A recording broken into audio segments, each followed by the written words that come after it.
Hey there, I'm Jennifer Pulley, and welcome to another episode of NASA 360. We have a great show lined up for you today. First, we're going to talk about NASA's exploration plans. You know, like where are they headed? Try the moon. We're going back, and Mars.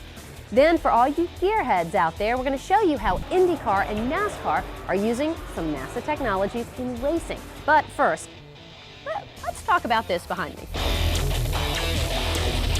By the end of the next decade, NASA is planning on going back to the moon. Now, technology, it has changed so much since 1969 when they originally landed on the moon. So NASA's been developing new technologies, new spacecraft, new structures to help them get back. And with any new plan like this, huge concern, safety, and it should be. With that being said, NASA has begun testing the new concepts and vehicles to help them get back to the moon. And this thing behind me, it's part of the testing. It's called the Flight Test Article for the Launch Abort System. What does that mean? Let me help you break it down. The vehicles that NASA will be using in their new exploration plans will look very similar to the Apollo vehicles used back in the 1960s and 70s, but these will be much more advanced. NASA's new spacecraft will include the Ares rockets that will carry crew and cargo into space, the Altair lunar lander that will bring crews down to the lunar surface, and finally there will be the Orion capsule that will house NASA astronauts during liftoff and return to Earth. So you see, this flight test article is a mock-up of that Orion capsule I was just talking about. Yeah, but why would NASA need a mock-up like this? In the unlikely event that the astronauts need to escape from the launch pad quickly, the launch abort system will lift the Orion capsule away from the danger area, 1 mile in the air and 1 mile downrange. Parachutes will deploy, and the capsule will come down for a landing. So before astronauts fly in this capsule, NASA must test it to be sure it operates properly and that it's safe. That's where the flight test article comes in. NASA can't rely on computer simulations alone. So they need to test a full-scale unmanned version of the craft. It will be strapped onto the escape rocket motor and fired to make sure that everything works as planned. The results of this test will help NASA make sure everything is in working order and give some reassurance that this system will keep the crews safe. By now, if you didn't already know it before, you've heard me say NASA first went to the moon back in 1969. But did you know that tons of the materials developed for those first moon missions can be found in our daily lives? That's right. You can find some NASA-inspired technologies in your home, your car, your computer, even in the packaging for the food we eat. And guess where else they can be found? Try professional sports equipment. There's not a sport around that hasn't been touched by NASA in some way. Now, to help show us that NASA technology, Johnny Alonso cruised down to Miami, Florida to meet with some folks from the Indycar series.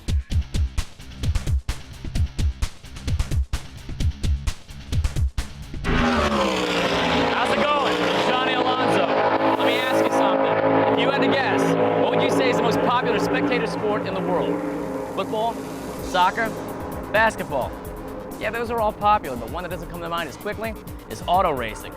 Hands down, auto racing's in the top tier of sporting events, and just to prove that, all you gotta do is check out the numbers. You know the Indianapolis Motor Speedway that hosts the Indy 500? That place can almost seat 400,000 people, and that's just for one race. One race! From the first cars ever built through today, people have always wanted to see cars go faster and faster. But let me tell you, by today's standards, those early cars weren't exactly what you would call safe. A lot of drivers didn't wear seatbelts or helmets, and actually many of the cars didn't even have padded seats. So things could get sketchy really fast in the old days. But today's racing is very different. Although it's still fraught with risks, the technology and engineering that goes into the sport is amazing. Without doubt, racing is one of the most advanced and technology-driven sports around.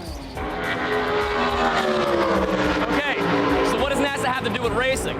Well, a lot more than you might think. Dozens of NASA-inspired technologies that were originally created for space and aeronautics are now being used in race cars. So to find out more about these NASA-inspired technologies, I traveled down to the Homestead Miami Raceway to speak with some key people from IndyCar. Even if you don't know anything about racing, you know what an IndyCar is. These super sleek race cars can put out over 700 horsepower and can reach speeds well over 200 miles per hour. The IndyCar Series is the premier open-wheeled racing league in the country. Now, open-wheeled is different from, say, NASCAR, because the steering wheel is outside the main body, not tucked under a roof. So a lot of testing goes into every car, and one of the key elements that are being tested are the car's aerodynamic characteristics. Aerodynamics is a big deal in racing because you want your car to go fast, but stay on the track at the same time. Think about it like this. When a jetliner takes off, it's usually moving between 150 and 180 miles per hour. So, if an Indy car goes over 200 miles per hour, you would think it might take off too, right? Well, one of the major reasons the car sticks to the ground is because of its wings. Yeah, that's right. Indy cars have wings that are similar to a jetliner, but the big difference is the Indy car wings are turned upside down, providing downforce instead of lift. So, instead of the car taking off like a plane does, the air pressure pushes the car towards the ground, keeping it firmly planted on the track. So how are race cars' aerodynamic characteristics tested? Well, pretty much the same way we test airplanes, in wind tunnels. A lot of car designers team up with NASA to use NASA wind tunnels to get a better handle on aerodynamics. So whether you're driving in your family car, flying in a plane, or zipping around in an Indy car, it's a good bet that a lot of initial testing was done at NASA. Another NASA-inspired technology being used in racing today is the fire protection suits worn by drivers and pit crews. Originally used by NASA astronauts for the rigors of space, today's drivers wear boots, gloves, masks, and overalls that can help keep them safe in case of a fire. In fact, these suits are so good that recent tests determined that drivers could theoretically survive up to 35 seconds in a fire, with the heat reaching 1,500 degrees. Help us find out about the cutting-edge technology used in these cars. I spoke with my buddy Les Spectator from the IndyCar Series. This is a current IndyCar Series car, and I mean, this car is capable of probably traveling over 230 miles an hour at the Indianapolis Motor Speedway. So safety is one of the prime concerns for us, obviously because the drivers are very important. So the whole car, this whole section of the car really is the cockpit area where the driver's located. He sits in this area here. We have a headrest structure around here. This has foam inside, and it's to protect the driver's head in an accident so that this compresses. Behind that we have a molded seat. Now this seat is it's made of a dense foam material, and it's actually molded to the driver's body. It fits every curvature of his body to hold him very securely in the cockpit, so that in a high impact condition he doesn't move in the car, because if he moves in the car, that's when you get an injury. Let's talk about aerodynamics. Right, the aerodynamics of these cars actually is really cool because the whole car is designed like an upside down wing. We propel the air under the car faster than it flows over the top surface, and the reason that we do that is to create ground effects. And the ground effects on this car typically is probably about 3,000 pounds of negative pressure. So you could run this car on the ceiling at 180 miles an hour and it wouldn't fall off. Wow. And the idea is so you can go through corners very fast because the car is actually sucked to the ground. So can you tell the viewers how the aerodynamics have actually changed with the cars? Yeah, I mean, certainly over the last 10 or 15 years, they've become much more sophisticated because we have many more tools to refine the cars. Okay. Wind tunnels have become much more sophisticated in terms of the speeds we can run the cars in. And we can understand all aspects of the cars now because not only going in a straight line, we look at how they spin, how they react, resistance to the car, and can we improve the safety of the car in different situations. So the tools available to us now are 10 times better than they were 15 years ago.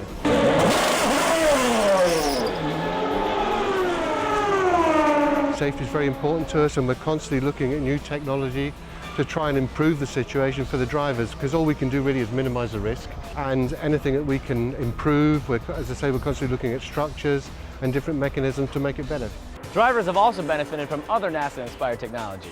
Things like improved brakes, oil seals, specialized safety seats, accelerometers, and many, many other things. So who are these daredevils that take these risks every day? Well, I caught up with a few drivers to find out how technology is not only helping them drive better, but be safe too. If you're a race car driver, you're never going to fear that something's going to happen to you. Obviously, it's good to have the safety, but we're always going to be in a risk. It's never going to be 100% safe. Yellow car front. Yellow flag, yellow flag, yellow. Great job, Tony. It makes us more comfortable knowing that we have an extra safety devices. We have the Hunt device, which is it's a device that we put around our necks, and it's attached to the helmet. Because if you had a head crash, your neck wouldn't snap, so you wouldn't break your neck, and then all the other things I talked about. But there's so many variables that can happen on the streets that don't happen here, that I would say I feel a lot safer in the racetrack than actually on the streets. Now, I mean, we have the seats molded to us. I mean, everything, I mean, it's all really compact. The cars are meant to disintegrate, like, so it takes less G-forces off of us, exactly. So, you know, we still, as drivers, we don't like to even talk about it, but no, it's great. I mean, you know, as long as these cars stay on the ground, that you're safe. So it's come definitely a long way. Sure. Not as far as maybe NASA, but. All right, so we found out a few technologies that some race car engineers are using that originally came from NASA. But do you think NASA can learn anything from an Indy car? You better believe it. Check it out. Right now, NASA is planning missions back to the moon and onto Mars. The capsule NASA will be using is called the Orion. And even though Orion looks similar to the old Apollo capsule, it's a brand new state-of-the-art spacecraft that'll hold between 4 and 6 crew members. Now, if you recall, when the old Apollo capsules returned from the moon, they splashed down into the ocean, right? Well, that worked well for the Apollo. But today, NASA scientists are researching whether the Orion will come down in the ocean or if they wanted to come down on land. Either way, some serious work is going into understanding how to protect astronauts from injury during landing. Although NASA has tons of data on what astronauts may experience during landing, they're also working with IndyCar to look at their data too. This is because IndyCar has detailed data for every crash since 1996. As you can imagine, when a car hits the wall at 200 miles per hour, the occupant will experience huge G-loads. So it's a no-brainer that IndyCar and NASA would be working hand in hand to produce better protection strategies for both drivers and astronauts. NASA will use much of the data to help design optimum seat configurations to help minimize risks to our crews upon re-entry and landing, while IndyCar will benefit by having NASA researchers designing seat configurations that may also help keep race drivers safe.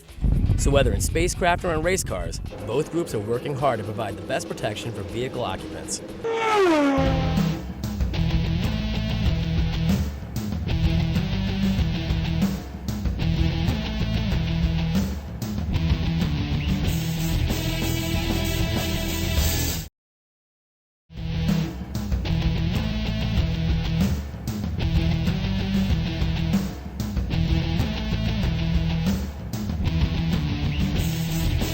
Okay, earlier in the show, we talked about how NASA is planning on sending astronauts back to the moon and then on to Mars, remember? All right, well, here's a question for you. Where are they going to live once they get there? And most likely, during the first few missions, astronauts will live on the spacecraft that got them there. But as they begin to stay for longer and longer periods of time, NASA's really going to need to provide some permanent living quarters. So, are we talking condos? Are we talking apartments on the moon? Not quite. What will astronaut housing look like on the moon and Mars? And how will it be constructed? Let me tell you. Right now, the leading candidate for moon and Mars habitats are something called inflatable structures, like these guys right here. Now, these structures are kind of similar to those giant blow-up bounce houses you might find at your state fair or at a birthday party. However, the inflatable structures that NASA's looking at are as tough as nails. They're hard as steel, and they're able to withstand the rigors of space as well as the different environments of Mars and the moon. I spoke with Judith Watson at NASA Langley to find out how these inflatable structures are going to work. Inflatables have been around for a long time. If you go back as early as the early satellites like the Echo, that was actually a balloon that we orbited all in space. That was an inflatable structure. As early as the 1960s, Werner von Braun was considering using inflatables on a space station orbiting the Earth. So they've been around for a long time. More recently, in the 90s, we started looking at a possibility of one as part of space station to give the astronauts a little bit more room. So it's not that uncommon. It's been around for a while, and now we want to take it and take a look at it. Is it good enough for the astronauts to live in on the moon? We're actually looking at materials like Kevlar and Vectran, which are very sturdy fabric materials. We use a bladder that's a polyethylene coated type material, so it's sort of a rubber coating to it to help hold the atmosphere in. Your Kevlar, your Vectran, which is like webbing, acts as a restraint layer and holds the load. So you have a very sturdy fabric material holding in the atmosphere. Then you put other layers on top of that to protect it thermally from the changes in temperature. It gets quite hot and quite cold on the moon. We also have to look out for radiation problems for the crew. The moon is going to be like living on a vacuum. So you don't have an atmosphere, we don't have air, we have to take that with us. We have the Micrometeoroid Threat, which means there's small little rocks, varying sizes, that come through very fast at very high speeds, much faster than even a bullet comes through on Earth, that can hit the structure and punch a hole in it. And that's the same whether it's steel, composite, or an inflatable structure. So whatever we put up there, we have to put up a protection layer to protect against that. Geez, I have to tell you, I'm dying to touch that, just to see if I can kind of push it. And can we go over? Sure, Should I take a look? Come on over.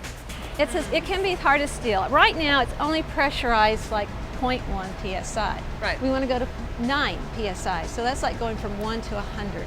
So it gets a lot stiffer.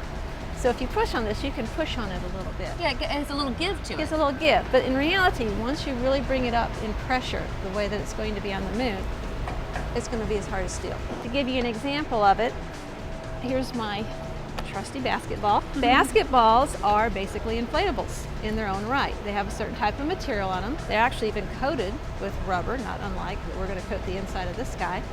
And if you think about it, they're pretty darn hard. They are. So they can bounce. So it's going to be a very similar principle. We're going to put enough pressure in there that this thing's going to be very hard. Judith, if I'm an astronaut on the moon, how do I get into an inflatable structure? If it's pressurized, when I walk into it or go into it, isn't it going to affect the pressure? It will, and that's why we have airlock. So if you want to step around this way, I can show you the airlock and how it operates. Then we can open the door, and you can step inside.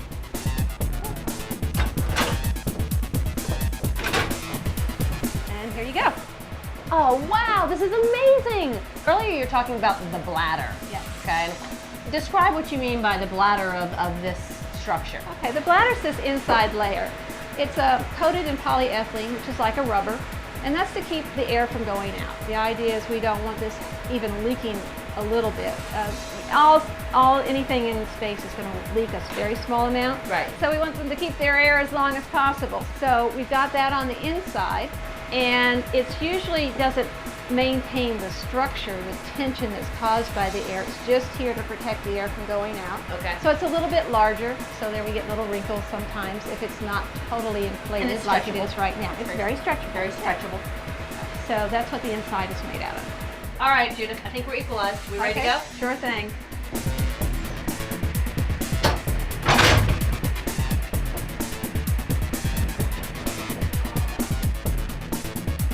That is so cool. I'm so glad you enjoyed it. I'm very happy to show it to you. So we know NASA is not just going to send up these inflatable structures to the moon or Mars without testing them first, but where on Earth do you test these structures to make sure they can withstand the rigors of space? NASA packed an inflatable structure habitat and sent it down to McMurdo Station, Antarctica, where the focus was to see how easy it was to deploy and how it held up under those harsh conditions. A small group unpacked and set up the inflatable, then began to inflate it. Once the inflatable was laid out and secured, about 6 minutes later, it was fully inflated and ready to be used. This is good news because although the conditions are tough down in Antarctica, it will probably be just a little bit harder on the moon, where astronauts have to carry their own oxygen and work inside bulky spacesuits. You may wonder if this inflatable structure can actually hold up on the moon and Mars. Why doesn't NASA just send up rigid structures? Well, there are a lot of reasons, but two of the most important are storage and weight. Right now, this huge inflatable structure can fold up into a very small space for shipment to the moon, and it's considerably lighter than rigid structures. Now, this is important. To land 1 pound of supplies on the lunar surface, NASA must launch 125 pounds of hardware and fuel to get it there. Another benefit is that this inflatable structure can be taken down and redeployed multiple times, permitting exploration beyond the initial landing area. So it looks like NASA is on the right track.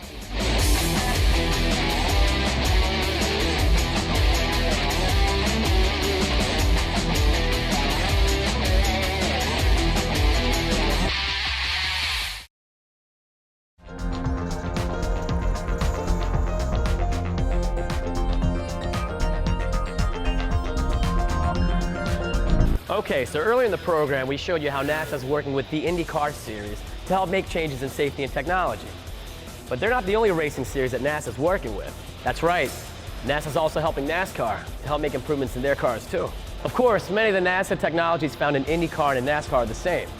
But there are some unique characteristics found in stock car, not found in Indycar. So what are they? I cruised down to Mooresville, North Carolina to speak with one of the premier teams in all of racing, Team Penske. Can you tell me some things that NASA has been influential with auto racing? Yeah. In fact, we've got some good applications that we use right here. A lot of them are related to how we protect the driver, keep his head in the game, so to speak.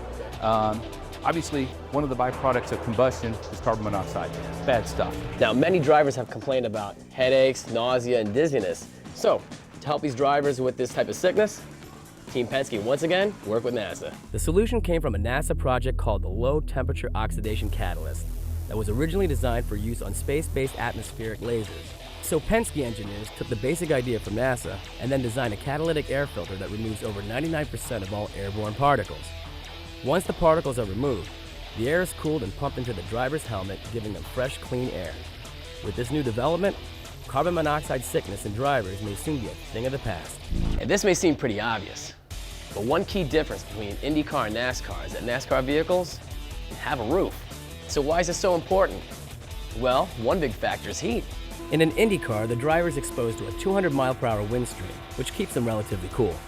But in a stock car, the roof keeps a lot of the heat inside, allowing temperatures to reach upwards of 160 degrees.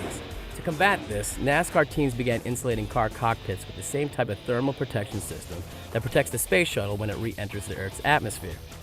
This addition only added 4 pounds to the car, but cut the heat inside by over 50 degrees. We're always questioning the design. First thing is, we have what's called a scale model program. We have a car just like this, but it's 45% of that in every detail.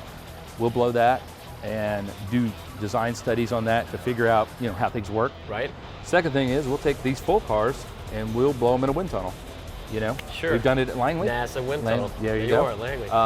Another way is purely theoretical, to use computational fluid dynamics to look at the flow of the car, which is all mathematical. If you take all of those approaches and combine them, you start to get a full understanding of what's going on and how to make it faster. Doctor, what inspired you to become an engineer? Well, NASA had a huge role in it. I grew up in that community, watched all the moon launches from my front yard. So it was just a part of that culture. And science and technology and engineering as applied science, it was a natural for me. So I couldn't say no. Haven't regretted it since. So Kent, thanks so much for having us down here at Penske Racing. No problem. Definitely, and we'll be seeing you at the next race. Enjoyed it. Take care. So we have learned a lot today about exploration and how NASA technologies are helping out in auto racing. And with us going back to the moon and on to Mars, there's no doubt that tons of these NASA technologies will be converted to be used in our everyday lives. Yeah. For Jennifer Pulley, I'm Johnny Alonso. Catch you next time on NASA 360.